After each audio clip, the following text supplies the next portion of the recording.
பறக்கும் திசையேது இந்த பறவை அறியாது போறவோ தெரியாது அது உனக்கும் புரியாது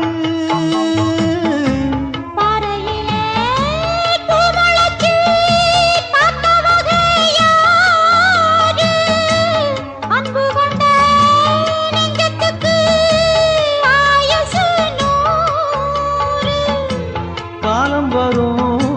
வேளையில காத்திருப்பேன்